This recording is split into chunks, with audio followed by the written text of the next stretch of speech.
Epstein file, যেটা নিয়ে কথা বলতে গেলে আমাকে এমন কিছু শব্দ চয়ন করতে হবে যে শব্দ চয়নগুলোর কারণে হতে পারে ফেসবুক আমাদেরকে রেস্ট্রিকশন দিবে, আমাদের ভিডিওগুলোকে তারা রিচ ডাউন করে দিবে।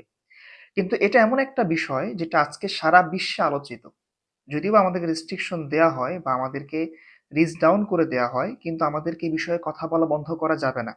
কারণ এই যে আজকে এত বছর যাবৎ আমেরিকা সারা বিশ্বকে শাসন করছে, তারা যে চায় পৃথিবীতে যেন ইসলামী শাসন ব্যবস্থা কায়েম না হয়, তারা সেটা কেন চায়? এপিস্টেন ফাইলের এই নথিপত্র যখন সারা বিশ্বে ভাইরাল হয়েছে, বিষয়টা এখন সবার সামনে স্পষ্ট হয়ে গিয়েছে। আজকে যারা বড় বড় বিশ্ব মোড়ল, যাদেরকে আমরা বিশ্বে হিরো মনে করি, যারা কিনা মাইক হাতে নিয়ে মানবতার কথা বলে, যারা কিনা মাইককে হাতে নিয়ে যারা মানুষের অধিকারের কথা বলে, যারা জুলুমের বিরুদ্ধে কথা বলে, আজকে যখন তারাই বিকৃত যৌনাচার করে ওই প্রশান্ত মহাসাগরের মাঝখানে লিটল সেন্ট জেমস নামে একটা দ্বীপে, যেখানে চারিদিকে শুধু সাগরের নীল পানি আর মাঝখানে একটা রাজপ্রাসাদ, শুধু কি তাই? সে রাজপ্রাসাদের ভিতরে জেফ্রি এপস্টাইন নামের এক বিকৃত যৌনাচারী ব্যক্তি বিভিন্ন জায়গা থেকে অল্প বয়সী মেয়েদেরকে সেখানে সে নিয়ে আসতো। তাদেরকে বলা হতো যে তোমরা এখানে আসো, যাতে কি তোমরা আজকে সারা বিশ্বে হিরো হিসেবে দেখো Donald Trump, Bill Clinton, Stephen Hawking, Elon Musk, Bill Gates, তারা সেখানে তোমাদের জন্য অপেক্ষা করছে। তোমরা সেখানে গেলে তোমরা সরাসরি তাদের সাথে কথা বলতে পারবে। ওই ছোট্ট মেয়েগুলো তারা সেখানে যায়। যাওয়ার পরে তারা যা দেখে সেটা মুখে বলার মতো ভাষা নাই। সেটা মুখে বলা যাবে না। এমন সব শব্দ চয়ন করতে হবে যেটা করতে গেলে নিজের কাছেও খারাপ লাগে, এবং সেটা করাটা আদৌ আমাদের পক্ষে সম্ভব না। এই ছোট ছোট মেয়েগুলোর সাথে এই বিশ্ব মোড়লরা, এই সারা বিশ্বকে নেতৃত্ব দেওয়া মানুষগুলো, বিশ্বের ধনী মানুষগুলো, তারা এমন সব বিকৃত যৌনাচার করত যেটা কিনা জাহিলি যুগের সেই খারাপ প্রথাকে, জাহিলি যুগের ওই সময়কালকেও হার মানায়। আমরা তো শুধুমাত্র জাহিলি যুগের কথা বলি, জাহিলি যুগকে আমরা তো শুধু গালি দেই আর বলি যে ওই যুগে নারীদের সাথে বিকৃত যৌনাচার করা হতো, তাদেরকে জীবন্ত কবর দেয়া হতো। আজকে প্রশান্ত মহাসাগরের সেই মাঝখানে এপস্টাইন ফাইলে উঠে এসেছে যে বিশ্ব মোড়লরা তারা সেখানে গিয়ে ওই জাহিলি যুগের মতো বিকৃত যৌনাচার করত। কচি কচি মেয়েদেরকে তারা সেখানে ভোগ করে, এমনও হয়েছে যে অনেক ছোট মেয়েদেরকে তারা জবাই করে তাদের মাংসকে তারা খেয়েছে। নাউজুবিল্লাহ মিন যালিক। ওই দ্বীপটাকে তো আমরা এখন বলতে পারি শয়তানের একটা দ্বীপ, যেখান থেকে আজকে সারা বিশ্বকে কন্ট্রোল করা হচ্ছে।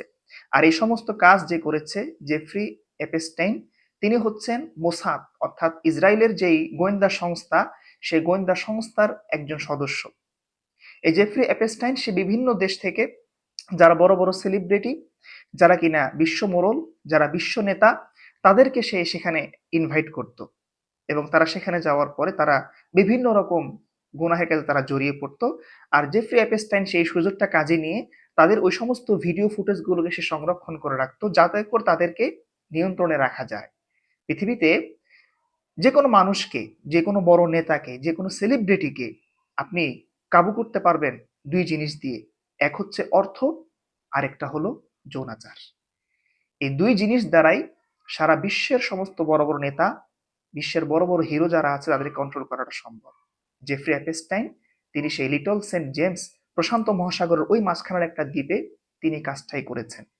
তিনি বিশ্ব মোড়লদেরকে সেখানে নিয়ে যেতেন, আর তাদের সমস্ত কাজকর্মগুলোকে, অবৈধ কাজকর্মগুলোকে তিনি সেখানে ভিডিও করে রাখতেন, তিনি ডিটেলস লিখে রাখতেন, যাতে করে সারা বিশ্বকে নিয়ন্ত্রণ করা যায়। তো সুতরাং আজকে এতদিন পরে এসে আমরা বুঝতে পারছি যে কেন আমেরিকা সারা বিশ্বে তারা ইসলাম শাসন ব্যবস্থা চায় না। কারণ কারণ আজকে যদি ইসলামী শাসন ব্যবস্থা পুরো পৃথিবীতে প্রতিষ্ঠিত হয়, তারা এই সমস্ত বিকৃত যৌনাচার তারা করতে পারবে না, তারা এই সমস্ত অবৈধ কাজ তারা করতে পারবে না, তারা চাইলেই মানুষকে তারা হত্যা করতে পারবে না। আজকে তারা মাইকের সামনে দাঁড়িয়ে আমাদেরকে মানবতার সবক দেয়।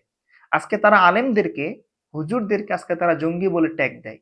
আজকে যদি কোনো আলেম, যদি কোনো হুজুর, যদি কোনো টুপি দাড়িওয়ালা মানুষ যদি কোনো নারীকে স্পর্শ করে অবৈধভাবে, এটাকে তারা আজকে সারা বিশ্বের মধ্যে হাইলাইট করে। তারা বোঝাতে চায় যে ইসলাম একটা নোংরা ধর্ম। কিন্তু আজকে তারা তো সবকিছুর আড়ালে পুরো পৃথিবী থেকে বিচ্ছিন্ন হয়ে প্রশান্ত মহাসাগরের মাঝখানে একটা দ্বীপে তারা যে সমস্ত কাজগুলো করছে, আজকে তারাই সমস্ত কাজগুলো সেখানে করে। আবার তারা মাইকের সামনে এসে তারা আলেমদেরকে জঙ্গি বলে ট্যাগ দেয়। আজকে তারা ইসলামী শাসন ব্যবস্থাকে তারা চায় না। তো সুতরাং এই এপস্টাইন ফাইলের নথিপত্রটা যখন প্রকাশিত হয়েছে, এটা প্রকাশিত হওয়ার পরেই আজকে সমস্ত বিশ্ব মোড়লদের মুখোশগুলো আমাদের সামনে উন্মোচন হয়েছে। তাই বলবো যে প্রিয় ভাইরা, আসুন আমরা প্রত্যেকেই এই বিষয়টা নিয়ে কথা বলি, আমরা লেখালেখি করি, যাতে করে সমস্ত বিশ্ব মোড়লদের মুখোশ সারা পৃথিবীর সামনে উন্মোচিত হয়, মানুষ যেন জানতে পারে তাদের আসল চরিত্রটা কিরকম। আর সর্বোপরি বিষয় হচ্ছে, এই সমস্ত ঘটনার মধ্য দিয়ে তাদের মুখোশ যেহেতু উন্মোচন হচ্ছে, এখনই আমাদের সময় ইসলামী শাসন ব্যবস্থা পুরো পৃথিবীতে কায়েম করার। আমরা যে যেখানে আছি, যেই দেশে আছি, যে অবস্থায় আছি, আসুন আমরা একটা স্বপ্নকে অন্তরে লালন করি, যে পৃথিবী থেকে এই সমস্ত বিশ্বমরলদেরকে হটিয়ে আমরা সারা পৃথিবীতে ইনশাল্লাহ ইসলামী হুকুমত কায়েম করব। আল্লাহ আমাদের তৌফিক দান করুন, আমিন।